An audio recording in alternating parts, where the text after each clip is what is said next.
오늘 말씀은 살리고 살게 하시는 예수라는 제목으로 함께 말씀을 나누려고 합니다. 먼저 오늘부터 부활절까지 요한복음을 함께 이제 묵상하려고 해요. 그래서 예수님의 행적을 요한복음을 통해서 우리가 돌아보면서 풍성한 은혜와 임재를 체험하길 주님의 이름으로 소망합니다. 이것을 위해서 우리가 요한복음 필사 그리고 또는 이제 십독 챌린지를 준비했습니다. 여러분들이 노트를 또 준비해 주시고 그래서 함께 참여해 주셔서 더 깊이 주님을 알아가는 귀한 시간이 되었으면 합니다. 21일간이죠. 요한복음이 딱 21장까지 있습니다. 여러분 하루에 한 장씩 적어주시면 되고요. 혹 십독하시는 분들은 하루에 10장씩 읽으시면 됩니다. 그러면은 딱 요한복음을 10독 그리고 필사를 딱 마칠 수가 있거든요.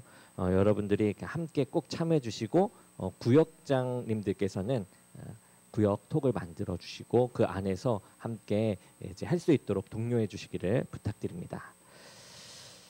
먼저 우리가 이 요한복음을 살펴보기에 앞서서 이 복음서가 쓰인 이 시대적 배경을 이해하면서 가면 좋을 것 같아요. 이제 당시에는 기독교가 전 세계로 급속도로 확산되는 그런 시기였어요. 그래서 대다수의 신자가 이방인이었던 그러한 시기였습니다. 이 요한복음은 이러한 이방인들의 문화와 사고방식을 고려하면서 기록되었고요.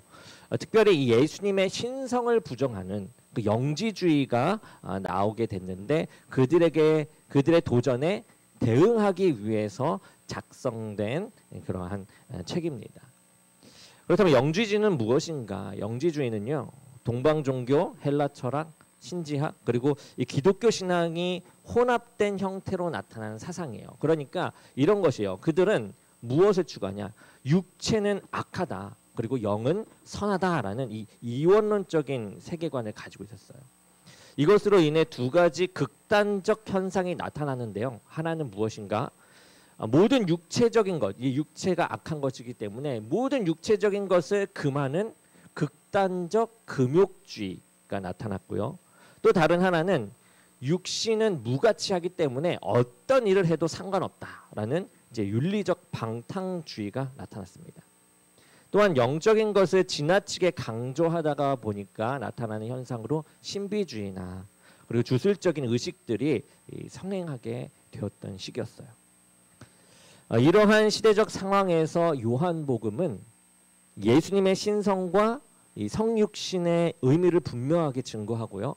성도들을 거짓 교훈에서 보호하며 기존의 이 공간복음, 우리가 이제 본 마태, 마가, 누가복음을 보완하는 역할까지 하고 있습니다. 특별히 요한복음은 하나님으로부터 멀어져 죽음의 길을 걷는 이들에게 생명의 길을 제시하고 있는 그런 내용으로 우리가 더 보면 좋을 것 같아요. 오늘날 우리 사회 역시 예수님의 참 모습을 왜곡하거나 거부하는 현상이 만연합니다. 인간의 지식만을 절대시하는 이 과학주의. 이 과학주의는 과학과는 다릅니다. 과학은 실제로 나타난 그런 팩트만의 과학이라고 한다면 과학주의는 추론, 추측한 것을 이것을 믿고 가는 이제 신앙과 같은 느낌이에요. 그래서 그 과학주의는 그러한 것입니다. 그것이나 이 고난과 수고를 회피하려는 잘못된 신비주의 현상들, 주술적인 현상들, 이러한 것들이 우리 신앙을 위협하는 사상들로 우리들 가까이에 있습니다. 이러한 때에 이 요한복음을 통해서 하나님의 참 모습을 우리가 발견하고 무엇을 중심으로 살아가야 하는지 그리고 예수님을 어떻게 올바르게 이해하는지 우리가 함께 또 배우며 영적으로 더욱 깨어져 나아가는 시간이 되기를 소망합니다. 우리가 성경 본문을 보면서 우리 함께 설교 말씀을 보려고 합니다. 먼저 하나님의 말씀이 무엇이냐? 성경 본문 1장 1절을 보게 되면 하나님의 말씀이 예수 그리스도시다라는 것을 우리가 알 수 있어요. 1절을 함께 읽어보도록 하겠습니다. 요한복음 1장 1절 시작.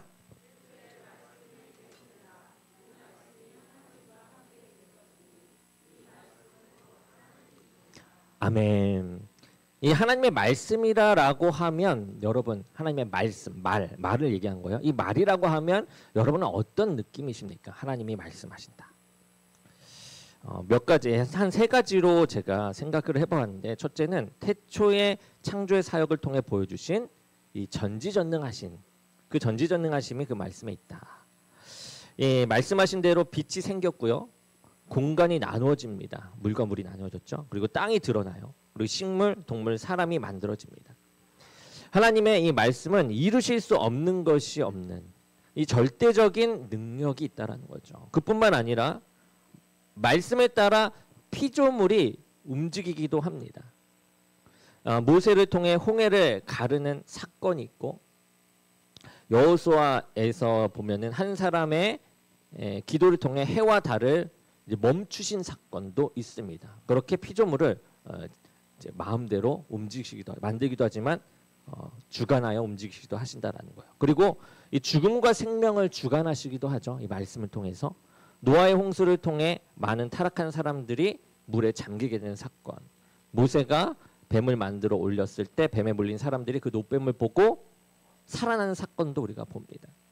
모두 하나님께서 말씀하신 것에 따라 이루어지는 전지전능하신 하나님의 능력이죠. 이 말에서 나오는 능력입니다. 또한 둘째로는 정확하고 실수가 없으시다라는 거예요. 이 말씀은 언제나 하나님의 말씀은 틀린 적이 없습니다. 하나님께서 이스라엘 백성에게 언약을 주실 때도 말씀으로 이 언약을 주시죠. 그러면서 그 모든 것을 이루신 것을 우리가 이 성경을 통해서 봅니다.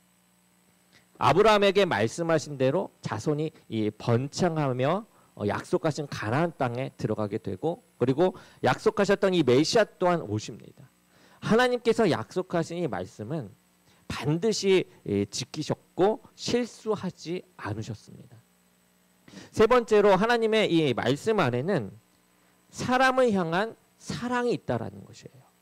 우리를 위해서 창조하셨고 우리를 위해서 꾸짖기도 하시고요. 우리를 위해서 바른 길을 가르쳐 주십니다. 그리고 우리를 위해서 모든 것을 예비하신 분, 그분이 바로 하나님이시고 그런 마음을 가지고 말씀하신다라는 거죠. 그러한 분의 말씀에 만약 이 사랑이 없다라고 한다면, 그 전지전능하고 틀림이 없는 말씀에 사랑이 없다라고 한다면 우리는 아마 지금 이 세상에 존재하지 못했을 것이에요. 하나님 말씀이 어떠한가를 더 살펴보면 우리가 더 많은 것이 있겠지만, 이 정도만 보더라도 하나님의 말씀이 우리 인간의 말과는 확연히 그 무게부터 다르다라는 것을 우리가 알 수 있죠. 그런데 그 하나님의 말씀이 이 예수 그리스도시다라는 것입니다. 이는 이 예수 그리스도가 하나님이심, 즉 예수 그리스도의 이 신성을 나타내기도 하죠. 그 예수님께서 하나님과 함께 계셨는데 그가 사람들의 빛이다라고 말씀을 하신 겁니다. 그리고 빛이 어둠에 비친다고 하는데 그 어둠 가운데 어떻다고 하는 겁니까? 어둠 가운데 빛이 이제 내려온다라는 것이죠. 즉 사람들이 있는 곳에 예수님께서 직접 오신다라는 것이에요. 그렇다면 어째서 하나님의 이 말씀으로서 이 예수님께서 오시는가? 왜 말씀이다라고 하면서 예수님이 오시는가? 왜 말씀으로 표현했는가? 하나님의 말씀으로 이렇게 표현했으며 이 땅에 오시는가? 우리가 이것을 한번 생각해 보고자 합니다. 자, 이제 말에 대한 이야기예요. 우리가 이제 말을 합니다. 다른 사람에게 말을 해요. 어떠한 말을 이제 전달을 한다라고 생각해 보겠습니다. 처음 사람에게는 제가 의도한 대로 전달이 아주 잘 될 것이에요. 그렇지만 그 이야기를 들은 그 다른 사람이 또 다른 사람에게 전달할 때는 조금씩 그 내용이 이제 변하게 되는 것을 볼 수 있죠. 제가 옛날에 이 수련회 갔을 때 이야기입니다. 그 안에 정말 무서운 이야기를 잘하는 친구가 있었어요. 또 이제 교회 다니는데 무서운 얘기 하는 게 좀 이상하지만 그 친구가 무서운 이야기를 하면서 그 이야기를 듣기 위해 주위에 다른 친구들이 많이 몰렸습니다. 그리고 그 이야기가 모두 무서워하며 놀라고 또 그 이야기를 통해서 다 웃으며 즐거워했어요. 이 모습을 보고 아, 나도 저렇게 이야기를 잘하고 싶다. 다른 친구들 즐겁게 해주고 싶다라는 생각에 그 무서운 이야기를 그 친구를 통해 내용을 다시금 숙지하고 이 무서운 이야기를 듣지 않은 다른 그룹의 친구들에게 가서 이제 이야기를 하기 시작해요. 그런데 제가 생각한 것처럼 그렇게 무섭게 그리고 그들을 즐겁게 이렇게 재미있게 이야기를 하지 못했습니다. 그러니까 잘하는 친구의 그 느낌과 말투와 그 분위기를 똑같이 따라하는 것이 쉽지 않은 일이었다라는 거죠. 또 이런 경우도 있었어요. 가족들과 또 다른 경우인데 가족들과 차를 타고 나가게 됩니다. 그때 아내가 딸 아이와 이제 대화를 하면서 영어로 eat it or 이렇게 막 얘기해요. 이제 다 먹었냐, 다 먹어 이렇게 얘기를 하고 있는데 옆에 있던 저는 그것을 이렇게 든 거예요. 이리로 뭘 달라고? 아니면 어디로 가라고? 이리로 가라고? 잘못 들은 거예요. 그러니까 이렇게 사람은 말을 들어도 그 말을 제대로 전달하는 것이 쉽지 않고 그 느낌을 제대로 전달하는 것도 쉽지 않고 또 잘못 알아듣거나 자신의 생각대로 왜곡해서 전달하는 경우, 알아듣는 경우가 있다라는 것이에요. 성경을 보게 되면 왕이나 선지자나 제사장들이 하나님의 말씀을 듣고 그대로 전달하기도 했어요. 그렇지만 하나님의 말씀을 그대로 전달하지 못한 경우도 참 많이 나타납니다. 모세가 백성들에게 물을 주기 위해 바위를 치는데 두 번 침으로 인해서 하나님의 말씀, 즉 하나님의 그 뜻, 그 온전한 그 마음을 시행하지 못한 것을 또 보게 되죠. 요나의 사건도 보게 되면 하나님의 말씀을 거부하고 반대 방향의 배를 타고 감으로 인해서 물고기 뱃속에 들어가게 되는, 그러므로 해서 하나님의 뜻대로 다시금 가야 할 방향으로 가게 되는, 그러므로 인해 전달자의 그런 부족함들을 우리가 많은 부분에서 이렇게 찾아볼 수가 있죠.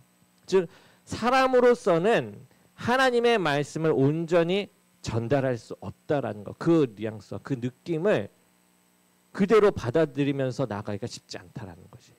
사람으로서는 하나님의 말씀을 온전히 시행할 수 없다라는 것이 이 모든 부분 속에서 나타나는 거죠. 하나님의 마음을 온전히 이해하고 전달하지 못한다라는 것입니다. 사람으로서는. 사람은 하나님과 연결되는 완전한 통로가 되지 못합니다. 그래서 하나님과 이 원죄를 통해 끊어진 사람이 다시금 하나님과 붙을 수 있는 길은 이 하나님의 말씀이 직접적으로 들어가는 통로가 필요했던 것이에요. 하나님의 그 뉘앙스와 사람의 그 모습 가운데 사람에게 필요한, 사람에게 맞는 표현 방식으로 전달할 그 통로가 필요했다라는 거예요. 하나님의 말씀을 제대로 전달할, 하나님께로 올 수 있는 그 통로가 필요했어요. 하나님은 사람으로서는 볼 수 없으니 볼 수 있으며 통로의 역할을 할 수 있는 존재, 그 사람, 즉 사람으로 볼 수 있는 통로의 역할로, 사람이 볼 수 있는 통로의 역할로 이 예수 그리스도께서 성육신해서 이 땅에 오셨다라는 것입니다. 직접 우리에게 보이는 모습 가운데 이제 직접적으로 하나님의 그 마음을 사람의 언어로 표현해서 우리랑 소통하시며 함께 걸을 수 있도록 이 땅에 내려오신 분이 바로 예수 그리스도시다라는 것이에요.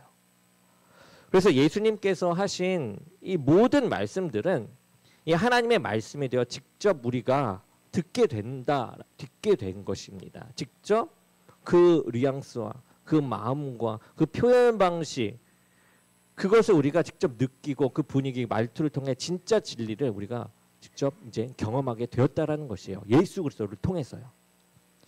우리가 수요일에 이 창세기 공부를 하는데 그때도 이야기했던 내용이 있습니다. 우리는 은혜의 시대에 살고 있다라고요. 맞죠? 우리는 은혜의 시대에 살고 있습니다.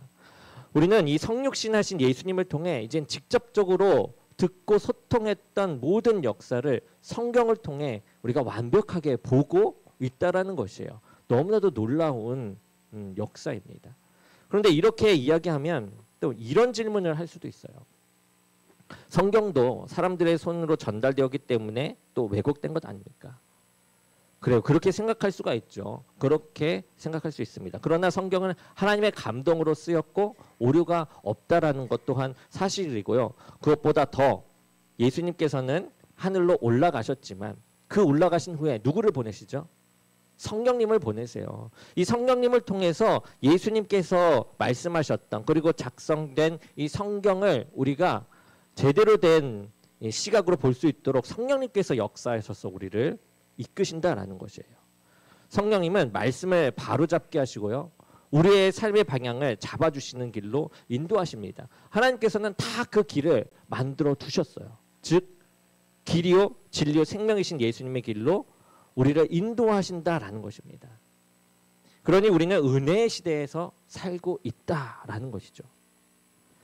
이 하나님의 말씀을 그대로 전달하시며 인간의 잣대로 소통하고 흠도 없으시고 인생의 전체를 닮아가야 할 모델로 삼을 수 있는 이 예수 그리스도께서 이 땅에 오셨으니 우리에게 큰 은혜요 감사인 줄로 믿습니다. 그리고 이 예수님은 우리를 살리고 살게 하시기 위해서 이 땅에 오셨어요. 2절에서 4절까지를 보게 되면 예수님께서 태초에 하나님과 함께 계셨다라는 것과 모든 창조 사역에 예수님께서 만들지 않은 것이 하나도 없다라고 얘기해요. 즉 이 땅의 모든 것이 예수님의 손을 거쳐서 만들어졌다라는 것이죠. 그리고 4절을 얘기합니다. 4절 함께 읽어보겠습니다. 시작. 생명이 있었으니 이 생명은 사람들의 빛이라. 아멘.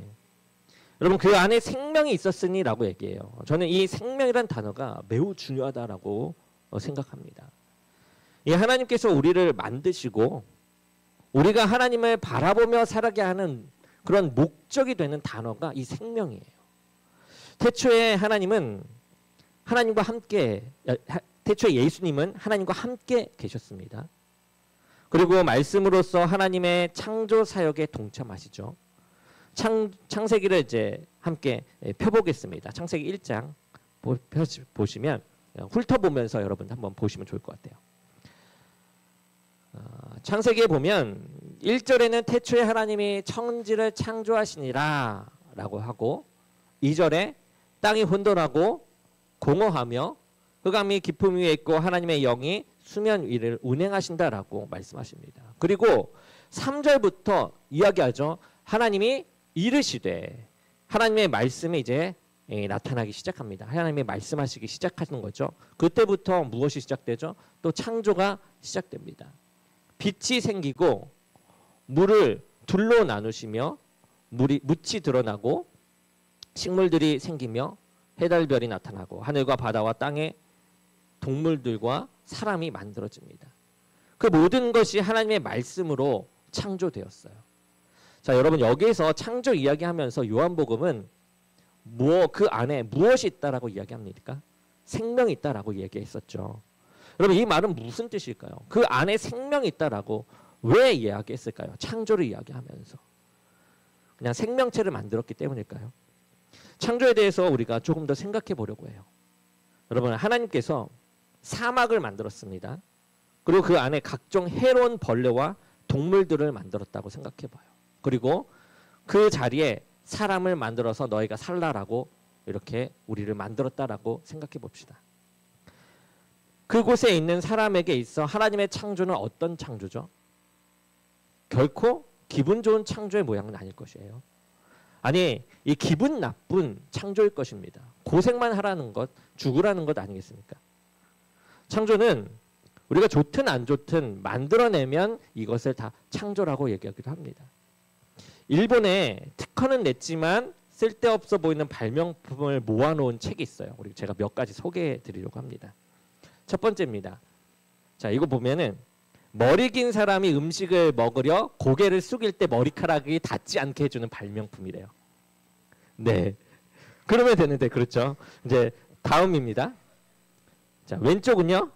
늦잠 자는 주부들을 위해서 잘 다녀오시라고 피켓을 만들어 놓은 거예요. 이제 잠을 자고 늦게 자고 이제 남편이 갈 때 이 피켓으로 잘 다녀라는 얘기를 들으라는 거죠. 그 옆은 뭐냐, 걸어 다니다가 귀걸이가 빠지는 것을 걱정하지 않도록 귀걸이 받침대라고 해요. 어깨에. 네. 그리고 또 다음입니다.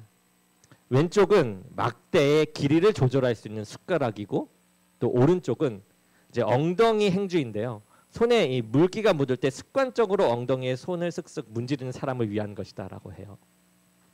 자, 다음입니다. 지하철에 자리가 없을 때 그런데 잠까지 온다. 이런 난감한 상황을 해결해주는 턱 받침대. 턱 받침대. 지하철 턱 받침대입니다. 네, 네 다음입니다. 자, 코감기 환자를 위한 두루마리 휴지 헬멧입니다. 네, 이러한 발명품들이 있었다라고요. 여러분 이렇듯 모든 창조가 다 이제 만족스러운 것, 더 유용한 것은 아닙니다.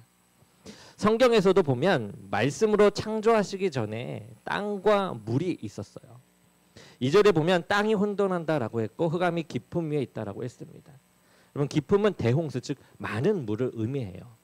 그러니까 땅과 물이 있었다라는 거죠. 그런데 그 상태는 사람이 살기 좋은 상태는 아니었죠. 그래서 그 뒤에 말씀을 통해 창조하시기 시작합니다. 이것은 하나님의 창조 사역은 그냥 창조 사역이 아니라 생명 창조의 사역이었다라는 거예요. 그리고 예수님 또한 하나님과 함께 이 생명 창조 사역을 하셨습니다. 여러분 이 생명 창조는 단순히 생명체를 만들었다가 아니라 살아갈 수 있게 살아가게 만들었다라는 것을 이야기하는 거예요. 어떻게 하면 사람이 가장 아름답게 살아갈까 하는 생각 가운데 살 수 있도록 그리고 살게 하시려고 만든 것이 그때 에덴 동산이요 이 땅, 이 지구였던 것입니다. 그 사랑의 마음이 생명을 향한 마음이 들어가서 가장 완벽하게 나타난 결과물이었던 것이죠. 우리가 쓸데없는 발명품도 보았는데요. 여러분 그 발명품마저도 어떻습니까? 완벽하지는 않지만 사람들이 어떻게 하면 편할까 하는 사람들을 향한 마음에서 만들어진 이 발명품이에요. 하물며 하나님께서 하나님께서 보이시는 사람을 향한 마음이 이보다 못하겠습니까? 아니 우리가 상상할 수 없는 이 사랑의 마음으로 우리를 살리고 살게 하시는 그 생명을 가지고 우리를 위해 가장 완벽하게 가장 온전하게 만드신 것입니다. 아멘. 아멘. 그런데 그러한 땅에 여러분 죄가 들어온 것이에요. 그로 인해 하나님을 대적하여 하나님의 말씀을 잃어버리게 되었습니다. 하나님의 말씀이 무엇이라고 했습니까? 생명이요. 그러면 하나님의 말씀을 잃어버린 사람은 하나님의 말씀을 부인한 사람은 어디로 가게 되는 것이죠?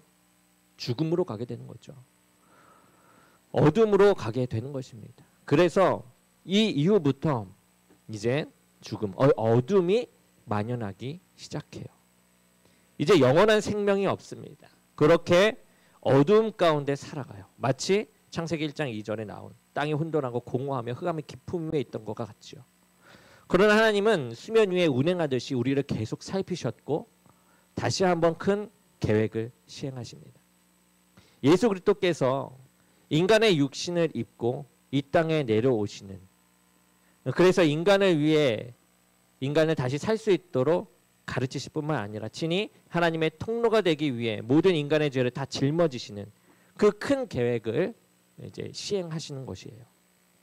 여러분 이 계획은 태초에 하나님께서 창조하셨던 이 생명 창조 사역과 같이 우리의 더러움을 씻어내고 덮어 새롭게 하는 또 하나의 이 창조 사역입니다.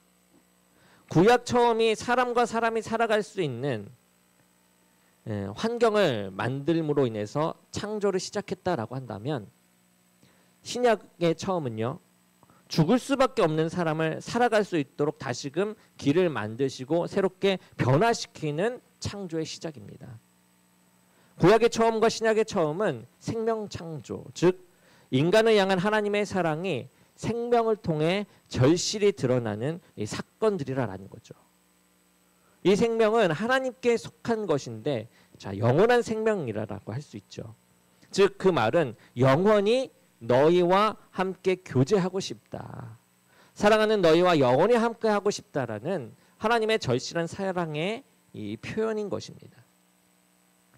사랑하는 여러분, 예수님의 우리를 향한 이 마음은 영원히 함께하고 싶은 사랑의 마음이에요. 아무리 우리가 부족해도 우리가 하나님을 부인해도 다시금 함께하고 싶은 그 마음, 살리고 살아가게 하시던 예수님의 이 사랑의 마음이 우리를 향해 절실하게 풍겨져 나오고 있는 것입니다. 이러한 예수님의 사랑의 마음이 지금도 여전히 우리에게 가득 넘친 줄로 믿습니다. 그렇다면 이제 이러한 예수님의 마음을 알게 된 우리는 어떻게 하나님을 바라보며 어떻게 성경을 또 보며 어떻게 이 세상을 바라보며 살아가야 할까요? 사랑하는 여러분, 우리는 이 생명이신 예수님의 사역이 우리의 목표가 되어야만 합니다. 영생이 목표가 되는 것인데 이 세상에서 말하는 영생이 아니고요. 세상에서 말하는 영생이 아닙니다. 세상은요, 자신의 욕심으로 영생을 하려고 하죠. 편하게 살고 싶어 하는 것, 그리고 하고 싶은 대로 살아가기 위해서 영생하는 그런 삶을 살아가려고 합니다. 그러나 그러한 삶이 아니라 하나님과 함께 하고자 하는 그런 영원한 삶을 말하는 것이에요. 즉 하나님의 뜻 안에서 살아가는 영원한 삶. 그 삶에는 살리고 살게 하는 예수님이 계신 것입니다. 여러분, 이 말은 우리의 성경을 보는 이제 맹점이 생명이라는 것에 있다라는 것을 알게 해요. 우리의 세상을 바라보는 눈이 이 생명을 찾아보는 것에 있다라는 것입니다. 살리고 살게 하는 것을 이야기해요. 우리가 예수님으로부터 배웠다면, 예수님의 사랑을 받고 또 생명을 받았다면 우리 또한 사람을 살리고 이 살게 하는 이 예수님의 제자요 하나님의 백성으로의 삶을 살아가야 한다라는 것입니다. 그렇다면 어떻게 생명을 보겠는가? 우리가 성경을 볼 때 어떤 관점으로 보십니까? 하나님의 관점으로 성경을 보고 계신가요? 아니면 나의 관점으로 성경을 보고 있습니까? 하나님은 우리를 사랑하시고 또 위로하시며 자비로우시며 우리의 필요를 채워주시는 하나님이십니다. 우리는 이러한 하나님을 매우 좋아하고요, 찬양해요. 그러나 하나님은 또 공의로우세요. 그리고 바른 길로 인도하시기 위해 시험도 허락하시고 꾸짖으시며 징계하시기도 합니다. 그러나 이러한 하나님을 회피하는 것이 우리들 모습 가운데도 있죠. 성경 가운데 멸망시키시고 징계하시어 죽이시는 하나님을 우리가 또 찾아보게 됩니다. 구약에서 많이 나오게 되죠. 전쟁과 함께 많은 이들이 죽임을 당합니다. 노아 때 대홍수로 노아의 가족 외에 모든 사람들이 죽음에 이르고 소돔과 고모라도 유황불로 멸망하는 것을 봅니다. 그 외에 전쟁들을 통해 많은 피를 보게 되죠. 반대로 가인처럼 사람을 죽였는데도 다른 사람들로부터 죽지 않게 도와주시는 하나님을 보게 됩니다.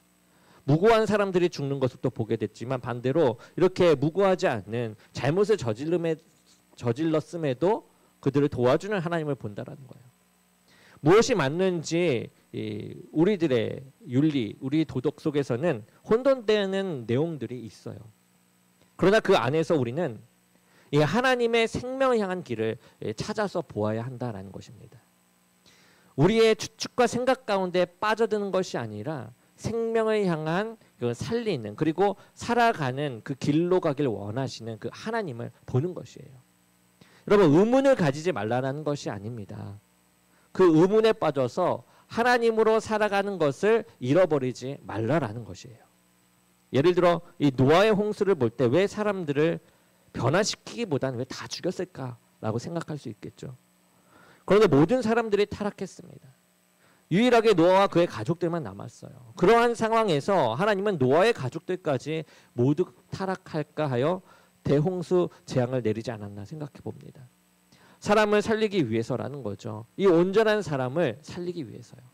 하나님과 뜻이 멀어진 다른 모든 사람들은 이미 죽음으로 향하고 있고 다시 돌이킬 수 없는 상태였어요. 그들은 하나님을 보지 않았거든요. 결국 노아의 가족들만이 살고 다 죽었지만 사람의 존재는 계속 이어집니다. 이 사건으로 하나님은 인간의 타락이 얼마나 무서운 것인지를 우리에게 또 보여줘요. 완전한 사람이었던 노아였지만 그도 어떻게 됩니까? 그로부터 시작해서 그 후손들까지 또한 계속 타락의 길을 걸어갑니다.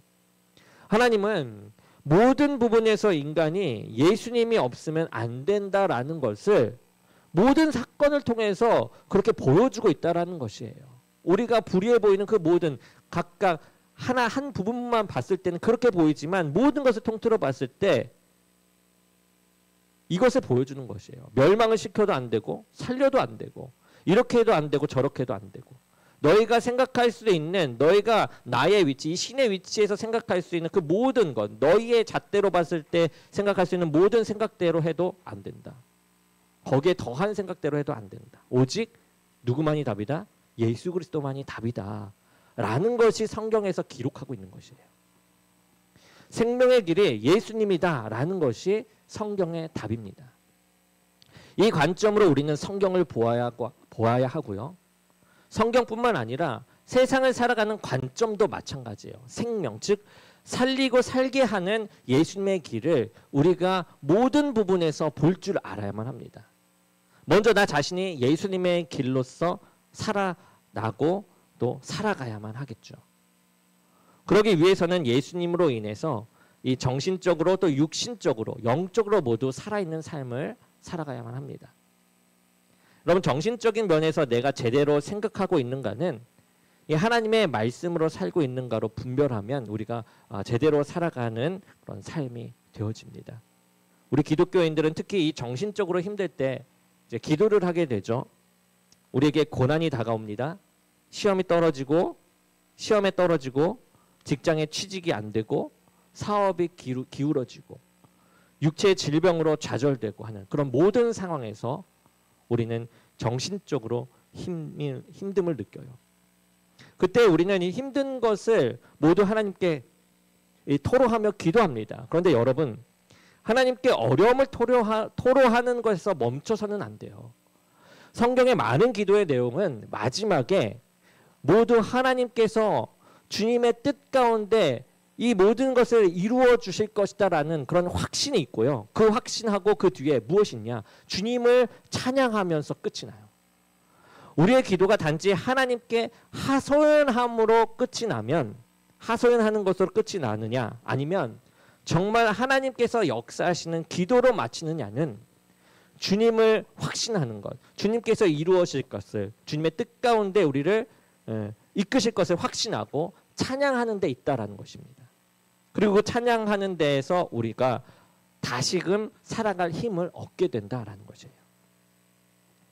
하나님은 좌절 가운데 머물러 삶이 멈추길 원하시지를 않아요.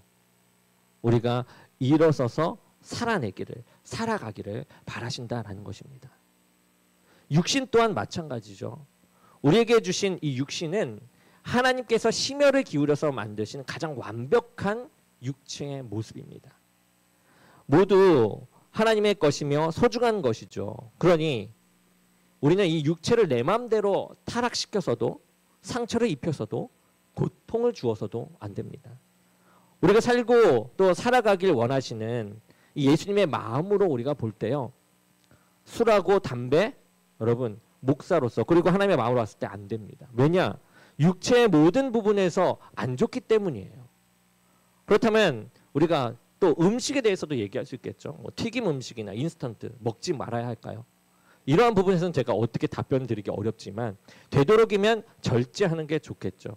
그러나 이것밖에 먹을 수 없는 자들에게는 이것이 또한 영양분이 되고 하니까 먹을 수밖에 없을 것이에요. 특히나 몸이 안 좋은 상태에 있는 사람들은 더욱더 절제해야겠죠. 우리는 살아가게 하고 살게 하시는 하나님의 방향으로 모든 것을 분별하여 볼 줄 알아야 합니다. 나를 가장 살고 살아가게 하시는 하나님의 마음을 적용시켜서 생활하는 것이에요. 그렇기 때문에 운동도 해야 하는 것이죠. 그리고 좋은 것들을 또 많이 보아야만 합니다. 우리 좋은 것을 보지 못하면 우리는 계속 안 좋은 길로 빠지기 쉽기 때문에 그래요. 제가 한 프로를 보았는데 거기에서 한 여성이 이야기합니다. 결혼에 대해서 얘기하는데 한 여성이 주위에 좋은 결과, 결혼해서 좋은 결과를 보지 못했다라는 거예요. 그래서 나도 결국엔 결혼하면 그들처럼 돌아오겠구나라고 생각해서 비혼주의를 결심했다라고 해요. 우리 주위에 좋은 것을 보여야만 합니다. 우리가 먼저 그 좋은 것의 본보기가 되어야 한다라는 거죠. 그러므로 인해서 가정도 마찬가지고 직장도 그리고 학업을 하는 그 모든 일에도 우리가 좋은 부분을 볼 줄 알고 또 좋은 부분을 보여주는 그런 살게 하는 삶을 살아야 한다라는 것이에요. 영적인 것도 마찬가지입니다. 예수님이 이 생명이라고 하셨죠. 그러니 예수님에 관해 쓰여진 이 성경을 우리는 놓칠 수가 없는 것이에요. 영의 양식을 먹지 않으면 우리는 결코 살아갈 수가 없습니다. 우리가 하나님의 말씀을 설교를 통해서 듣기도 하지만 여러분 스스로 먹을 수 있는 능력 또한 필요해요. 성경을 보며 살게 하시는 하나님을 우리는 발견해야만 합니다.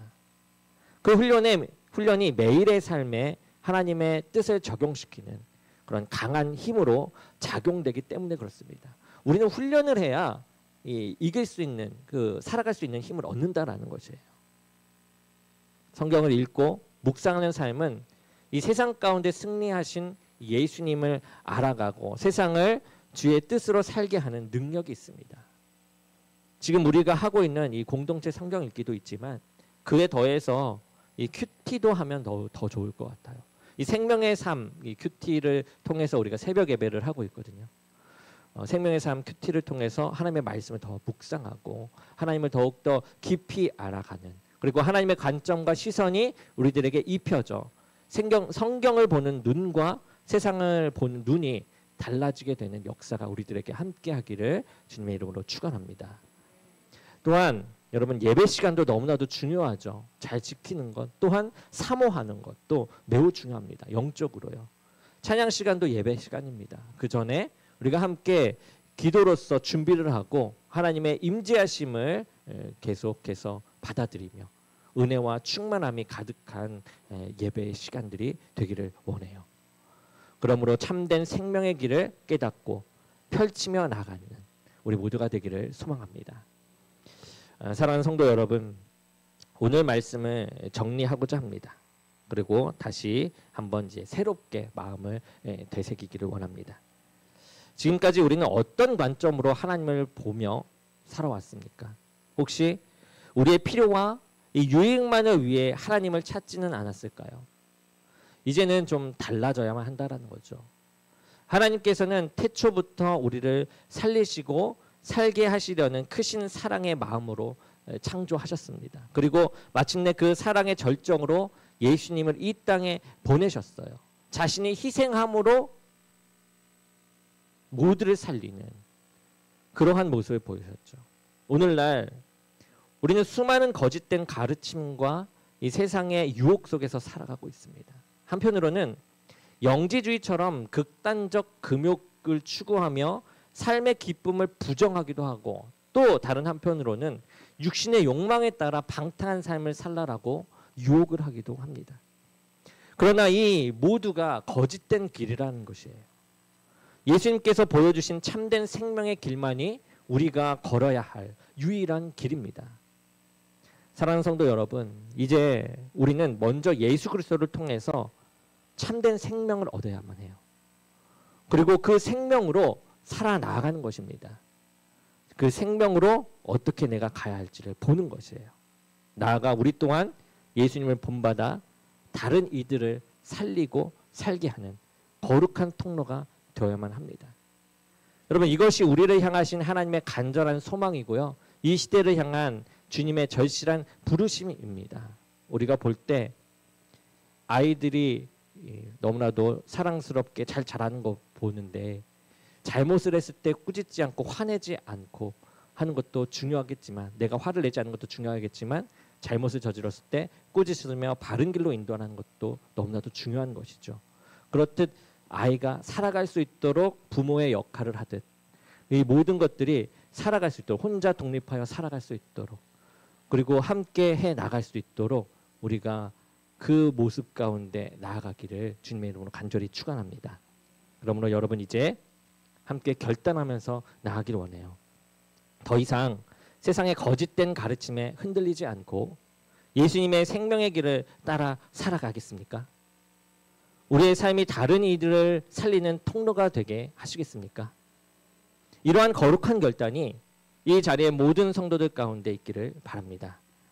그리고 이 결단을 이루실 이 하나님의 능력과 은혜가 우리 모두에게 풍성히 부어지기를 주님의 이름으로 간절히 축원합니다.